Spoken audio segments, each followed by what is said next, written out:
Hey, and thanks for tuning in to Mr. Ulrich's Landobiology.com. I'm Mr. Ulrich. Today we're going to be talking about the endocrine system.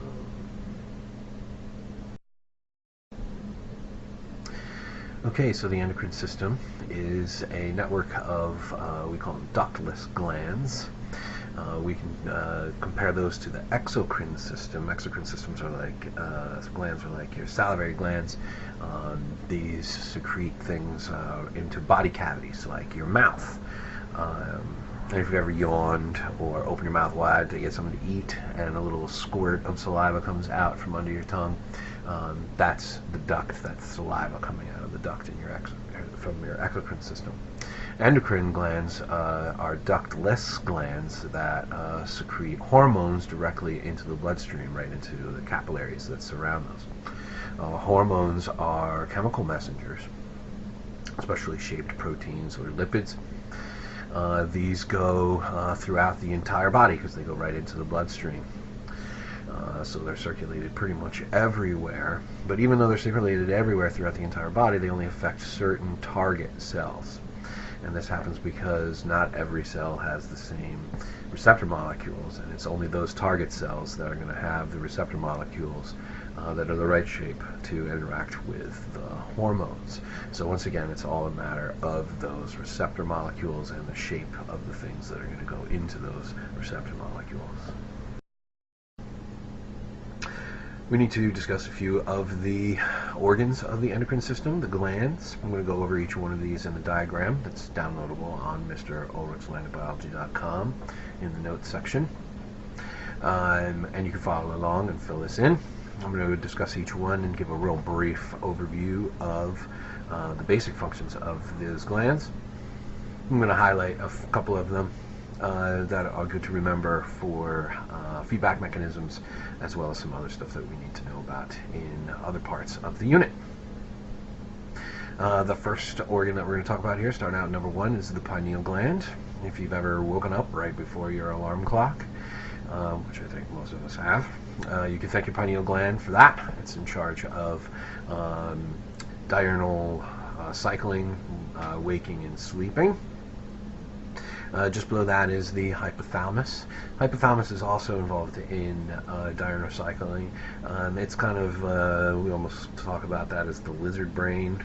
It controls things like hunger and thirst and body temperature and some real basic things like that. It is also important in that it releases what we call neurohormones. These are compounds that are made in the nervous system but affect endocrine glands. Endocrine glands like the pituitary gland. The pituitary gland is a really important gland to remember, that's why it's got the stars. It is often referred to as the master gland because it secretes hormones that will in turn affect other glands. The control of other glands is set up by feedback mechanisms, which we'll get into here in a minute. Down at the necktie knot region is a complex of endocrine glands. The parathyroid are the four little, they look like little berries or little buttons on the thyroid gland there. The parathyroid is involved in controlling calcium levels. If calcium levels drop too low, it's going to rob it from your calcium stores, which are your bones. So this is a pretty important gland. It's right next to the thyroid, right kind of inside the thyroid almost. The thyroid helps control metabolic rate, things like how fast proteins are made, stuff like this. The thymus gland is more active in most of my students and younger. By the time you get kind of old and crusty like me, your thymus gland is kind of withered away, turned into a little wad of fat. It still does a little bit of its job. Its job is to influence the development of T cells, those parts of your immune system. It's really important in helping your T cells learn self from non-self. So a pretty important area. Down here is the adrenal gland. We already talked about that a little bit when we discussed the kidneys. because these are adrenal, they're adjacent, that's the ad part, and kidneys, each of the kidneys, that's the renal part. These produce adrenaline, help you with your fight and flight responses. The pancreas is a fabulous organ. It has a bunch of different types of cells.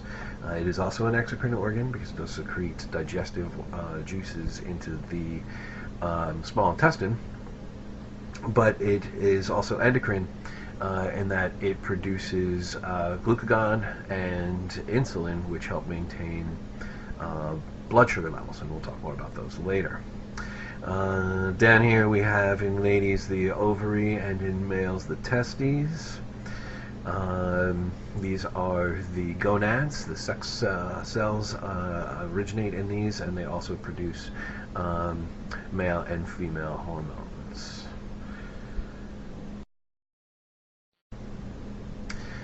Okay, the right amount of hormones are maintained, and thereby the effect that they have is maintained at a constant level through the use of negative feedback. This is where the action of one thing kind of feeds back or affects another thing in such a way that the second thing goes back and influences the first thing. Yeah, that's kind of confusing, it's hard to explain, but the way it works is this: you have a factor norm, say the heat in your house, and as if your heat is off, as the temperature in your room gets colder, if it's cold outside, your thermostat, which acts as a receptor, is going to send a message to the heating system to turn on, which is going to turn up the temperature. The temperature is going to increase in the room. That temperature is going to feed back on the thermostat and tell it to turn off, which is going to send a message to the furnace to turn back on again, which is going to cause the heat to increase, and back and forth and back and forth and back and forth. And hopefully the back and forth is within the comfort level, the normal levels of that factor. It's important that we know an example of negative feedback. Blood sugar maintenance is a good example of negative feedback, keeping glucose at the right level, just at the right concentration. In the morning, when too many of my students have not had breakfast, first, second block, their blood glucose level is very low. The pancreas picks up on this and releases a compound called glucagon, which does a couple things. First thing it's going to do is it's going to tell the liver to take glycogen, which is animal starch, and break that up into its individual little glucose molecules, and that will help to increase the amount of glucose. The other thing that glucagon does is it kind of tells your brain to think about nothing but food, and certainly not biology, or whatever class you're in those first couple blocks. Anyway, what it's going to, the effect that it's going to have is to increase your blood glucose level, and as your blood glucose level increases, if it gets above the norm, the pancreas, other cells in the pancreas that pick up on this, and they start to secrete insulin.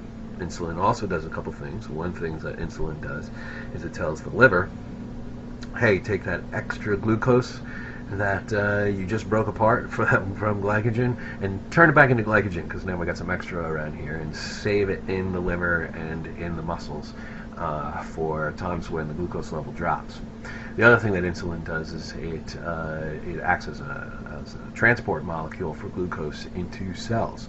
So both of those things are going to cause glucose levels to go down. And so we have this constant back and forth between insulin release bringing the glucose level down and glucagon release bringing the glucose level back up, and hopefully keeping the blood glucose level at just the right place. If it doesn't work very well, what we run into is diabetes. Diabetes is the failure to maintain a stable blood sugar level. This is just another way of looking at the responses of the pancreas to high and low levels of blood glucose. Whether it's low blood glucose telling the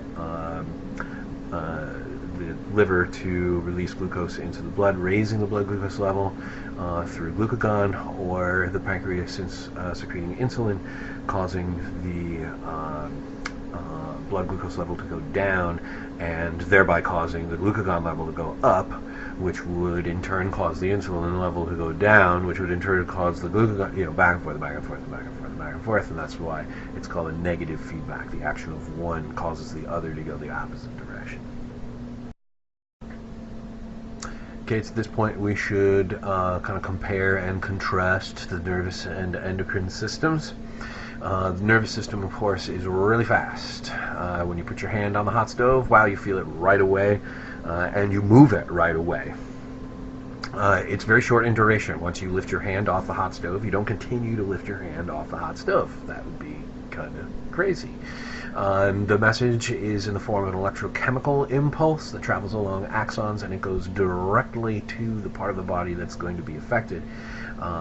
You pull just your arm away from the hot stove. You don't pull your foot away, although sometimes your mouth might say something. In contrast, in the endocrine system, it would say, oh gosh, or darn, I'm sure. Of course, the endocrine system is a little bit slower to come on because it takes time to secrete those hormones and for the hormones to get to their target cells. But once it gets into the bloodstream, it kind of stays there for a little while. If you've ever gotten into an argument with someone and you get that kind of jangly feeling even after the argument is over, that's the hormones still going through your system causing the same problems, the same responses. In this case, this message is strictly chemical. It's all hormones and how they interact with receptor molecules, and the hormones circulate throughout the entire body, though they do only affect the target cells and maybe a few other cells in other ways.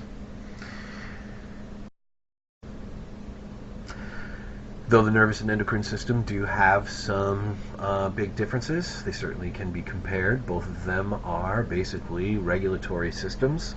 Both of their jobs are going to be to maintain homeostasis. Also, they both involve stimulus and response relationships, whether it's low blood sugar in the endocrine system causing the release of glucagon to raise blood sugar as a response, or putting your hand on a hot stove. The stove would be the stimulus, and moving your hand away from the stove would be the response.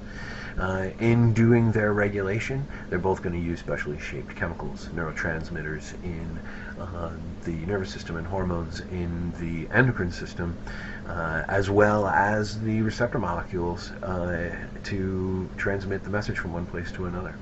Well, that's quite a bit about the endocrine system there. We'll hold for now. I'd like to thank you for checking in to Mr. Ulrich's LandofBiology.com. As always, you can go back and take a look at any of these slides, slow it down, take a pause, and take notes. And the best thing we do, of course, is to be prepared. All right, thanks for stopping in.